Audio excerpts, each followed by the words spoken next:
the reactivity, the conditioned responses, the narratives and the stories that we are our stress, we are our job, we are our attitude, we are our relationships, we are our career, we are our environment.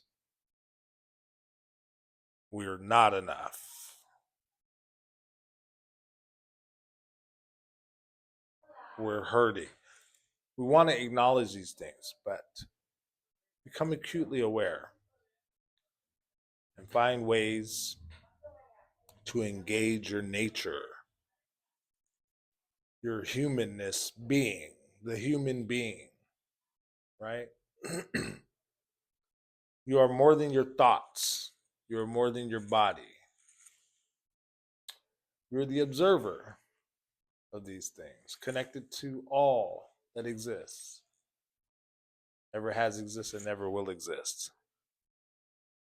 You're connected to me.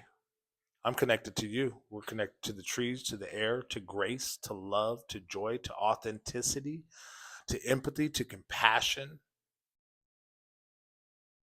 right? And all these things have frequencies and vibrations to them, and we can tap into that. But we just got to become still.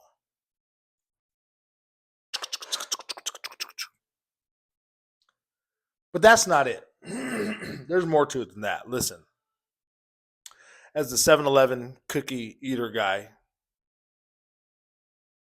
okay, $1.79 for two chocolate chunk or red velvet or now cookies and cream. And this is no way, shape, or form me promoting this garbage. I'm just being upfront and honest with you and let you know that I have my fucking vices. I used to be a really heavy drinker. Really heavy. And meditation, yoga changed my life. And I think that we're getting to a time now, or we exist in a space, right, where I'm going to take time out of this. We exist in a space right now where we're learning that the woo woo, the spiritual, the hippie like kind of wavy, that is our nature. We are spirit consciousness, right? So these things that we consider woo woo, and we sort of had this separation between that and science. We're now seeing, okay, yeah, that's right. If I fucking hyperventilating or something like that or tripping out, I could breathe into a bag and it's going to regulate my nervous system, my circulatory system, my circuitry, and have me chill out. Yeah. If I sit and close my eyes and count backwards from 5 to 1, I'm not going to snap and do something I'm going to regret or speak and say something that is, I won't say just as powerful, but very powerful. Spell casting, what comes out, right? Of our dirty little mouths. So, yeah, just become still a little bit. You don't have to listen to me. But once again, this is my podcast, and I'm sharing my experience. And as we go along, I'll be more, I guess, detailed in the storytelling elements of that, and some of the things that I've experienced and have gone through and gotten through, and am in and am experiencing currently, and the connective thread and tissues of all of those things in a linear format, which we look to unravel and splice and say, this doesn't matter. That's the past. It doesn't exist right now. What matters now? Here and now in the present. How am I being? How can I be? What am I capable of? All of it. You know? All of it. And this isn't a motivational speech.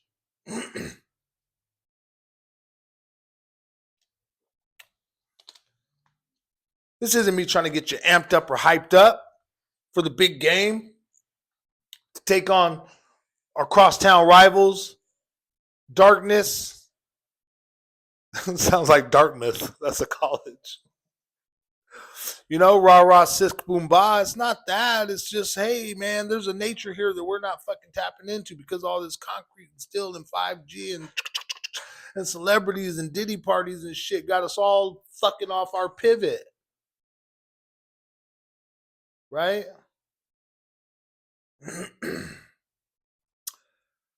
So that's what I had to say. I know that I can be a bit more profound in this if I really wanted to and say, let me, um, I don't want to do that. And as we go forward, this is the second episode, I'll start tidying it up a little bit. I'll have some guests on here that can more eloquently articulate what it is that I'm trying to convey.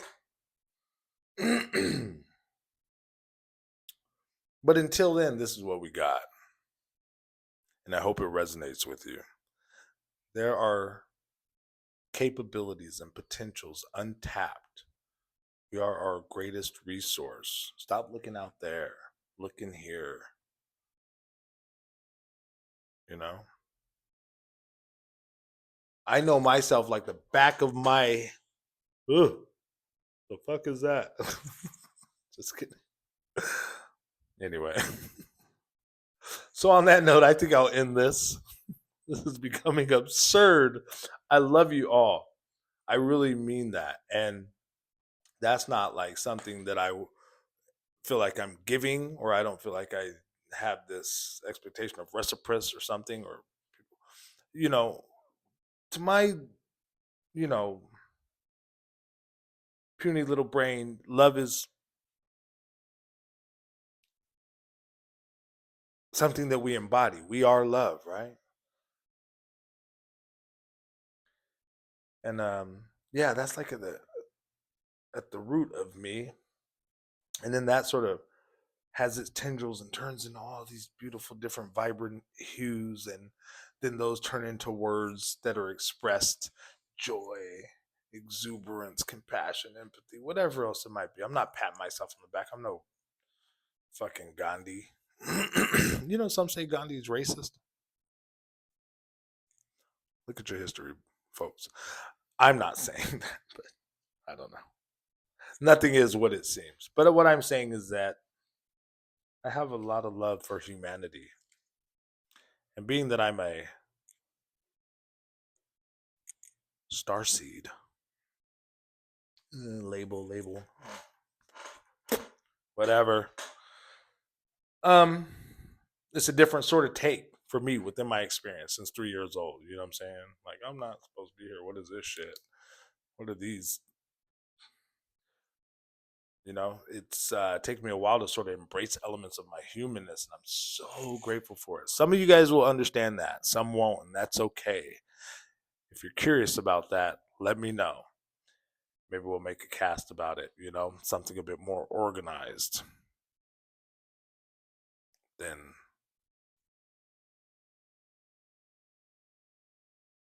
this shit. I'm going to end with a poem. And this is a poem that I was struggling with earlier to try to do like a voiceover thing. I was going to do a fun thing and put it out on like TikTok on the social media, for the podcast. But I'm going to just go ahead and say it here in the podcast. And I hope that you enjoy it. If you don't, then you're a cold son of a bitch. Just kidding. I wrote this on 11/11/24, and it's titled Let It by Spencer Kiyoshi. Yours truly. If you close your eyes and if you let it, every sound and smell can remind you of a time when you were loved and loving. If you let it. And if you let it, the chorus of the birds will pick you up and send you to the brightest day. A day with a blade of grass set as the landing pad for a bee could delight until dusk. That is, if you let it. And if you let it, Time itself would melt and bend into silly shapes like clouds. Clouds soft enough to cradle you and wipe a tear from a cheek. Of course, this is if you let it. And if you let it, the wind would wrap you in an embrace worthy of the gravity of a lovely crashing ocean wave, one that sweeps you gently off like a letter yet to be written in a bottle and onto a brand new adventure that is here and in the now. I'm sure that you would let it. And this place, all adorned with your memory, hope, love, and a bit of keepsake and bric-a-brac nestled in corners, would be shelter for you, but not a shelter to hide, not a shelter to hide you from the rain. For when it rains here, we dance. And when it rains here, we let it. Thank you for joining me on the New Earth Architect podcast. I'm your host, Spencer Kiyoshi Sidney Pope. For everything conspiratorial and blah, blah, blah, blah, blah. Join us next time, won't you? Maybe we'll have a guest. Thank you.